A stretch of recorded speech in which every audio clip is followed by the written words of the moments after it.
Ngayon, may bonus na kasama ni Ryan, yung kanyang PA. Oo. Diba? Ryan, hello, bumati ka nga. Lagari ka ngayong araw na to kung kailan bagyo, no? Simula kaninang tanghali pa yan, ha? Magandang gabi. Sipag yan. Kailangan i-promote ang Hindi, mula pa nung Biyernes. Biyernes pa. Akala ko yung Buko ng Isabela ipo-promote. Oo nga, mamaya pa yun, diba? Mamaya pa yun. Mamaya, Sabado pala. Ay, Sabado pala, ikaw rin nag-aambit. Ano ka ba? Oo, diba? Okay, lahat na nakikita. Dito, Alfie, pagpasok natin, dire-diretso na nagsasalita, wala man lang bumate. Alam na nila, nandito tayo, di ba? Formalidad lang yan. Wala man lang napakilala. Ano ba yan?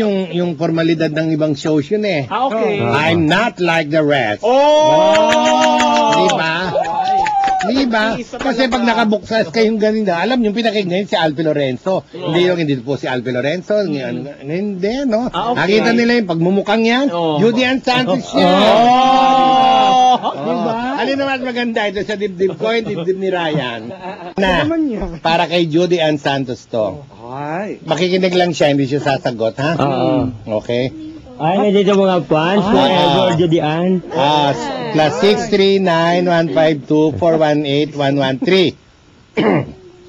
Kasi, nanood sila nung Martes sa Boy and Chris. Kaya mababa yung rating na. Mababa yung rating. Mababa. Binasa natin kanina. 9% 9 point something. Oo, bakit nga? Hindi bumababa sa 10 yung Paano kasi hindi promote ng PRO ng Boy and Chris? Ay, ganun ba yun? Sabi niya, super sinungaling yung alaga mo. Ayaw niya talagang banggitin ng papa mo kahit dun sa di malilimutang leading man lang. Yun na naman. At pati si Rico yan na namayapa na, dinamay pa. And papa mo naman, ang talagang one and only true love niya. Yung sinasabi nila ng sinungaling ding Mami Carol niya, na si Bansot lang ang totoo sa lahat ng lalaking nakilala niya, yung iba ay puro plastic at showbiz.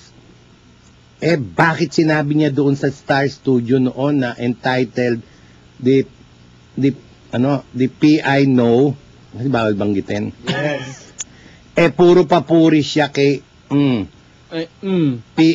is a source of inspiration for me. I admit he's so transparent and true at walang pretension sa katawan. Ito yung mga qualities na nagustuhan ko sa kanya. Hindi ko alam kung sinong tinto ko niya rito, kung si Mami Carol o si Juday. Message pa niya kay Papa mo noon, to P, for being so true and for being transparent when it comes to everything. Thank you dahil hindi ka umaarte sa harapan ko. Thank you for being honest. O, diba? Siya mismo kinokontra niya ang sinabi niya. Ako na, pasok na ako. O, sa papanong parang kinontra? Ako? Si Carol. Mami Carol. Ito siguro kilala ni Juday ito. Baka kamag-anak Baka niya. trusted niya to. Di ba pati ikaw, Carol? Pati ikaw, ako yun, ano? Si Carol? Ikaw. Baka yung pati ikaw, si Juday yun. Di ba pati ikaw, si Carol, si Jackie, si Ina? Baka pati ikaw, Juday, ganon. Pamilya nga ito. Hindi kaya si Yaya Bina ito? Lahat kayo sinabi sa TV, si P lang ang pinakagusto nyo sa lahat ng naling kay Juday. Hindi naman siya naling kay Juday. Hindi nga. Sinabi pa ni Jackie, yung sister ni Juday, napakabait ni P sa mga anak niya. Wow. Nilalaro ni P ang mga anak niya. At di pakitang tao yon. Totoo lahat ng pinapakita ni P. Ganon din ang sinabi niya, ni Ina, asawa ni Jeffrey. Di mo? Kilala. Oo. Di ba dati sinasabi mo na loves ni Carol, si P at si Ma? Sino si Ma? Mama ni P. Baka sinima. Okay. Huwag ka nakokontra. Inamin mo na sa akin na loves ni Juday si P kahit bakla.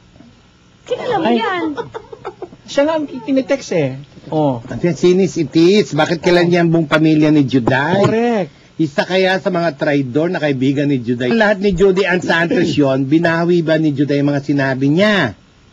Ang tanong kasi, sa Boy and Chris noon, Game Boy ang tuloy. Boy and Chris.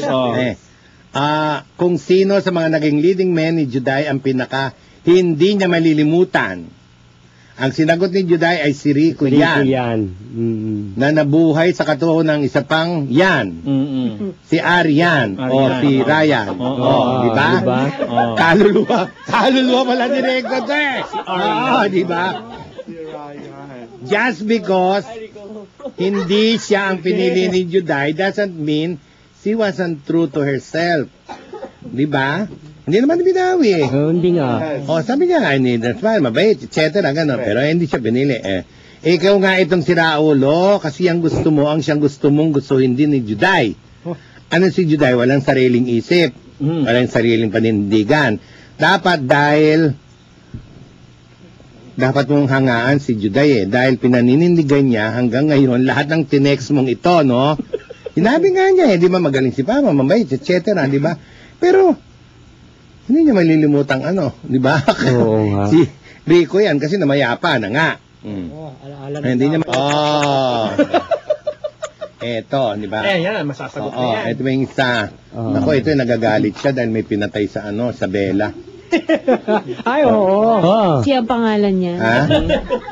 Hindi Ate Rosie ang sender. Eto siya. Eto siya. Diba? Yan. Parang staff ng Isabela to eh. Oo nga. Good PM po, Tito A. Kung mamamatay si Andrew sa Isabela, hulaan ko may kakambal siya. Kapatid niya kasi hindi pinapakita mukha. Baka Ryan. Malamang si Ryan din yon.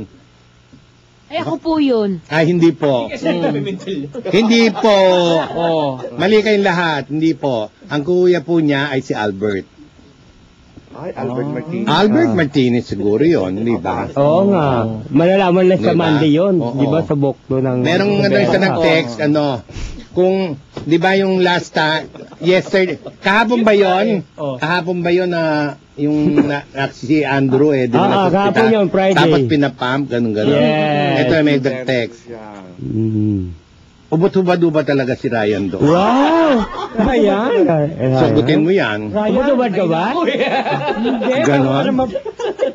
Siguro siya. Naisa pa akong action star na may birthday bukas. Sino? Birthday ng tatay ko. Ay, gano'n. Yung ba si Dante Barona ba, yung tatay mo? Hindi, si Jun Astorena. Ay, gano'n. Anong pangalan ng boyfriend ni Juday sa Isabela? Anong pangalan ng boyfriend ni Isa na namatay? Oo, yan Na mamamatay pa lang pala. Mamamatay. Oo, mamamatay kaya ako, maliligtas. Kaya tumawag na kayo. Hindi, siyempre, para Star City. para cost cutting, hindi ba? Makatipid. Hindi na ilabas si Albert Martinez, di ba? Tuloy na yun si Ryan, di ba? Itawag nyo kung ano ang tamang sagot. Kasi, saan si Ramon? Akin na yung bag ko, kunin ko yung Burlesque Queen dyan. Ay, ayun.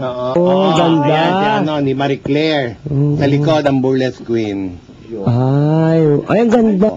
Yun tayo, premium mo yan. Di ba? Ay, hindi ko na. Ayan, ano ba yan, Ryan Vilcula mo? Yung may Kuya's Wedding ba yun? Si Kuya's Wedding, yes. Anong role mo doon? Salvador. Ako si Kuya, si Maha, si Mai.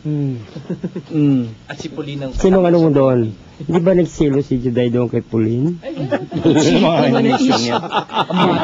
bata namin. Para kami Ang bata na tinatanong mo, Wendell. Gusto kita. Ano ba? Saan no? Ryan? Binabasa ako eh. Hindi ako si Maha, no? Binabasa ako kasi di ba? Alin? Hindi natin nagsulat nun eh.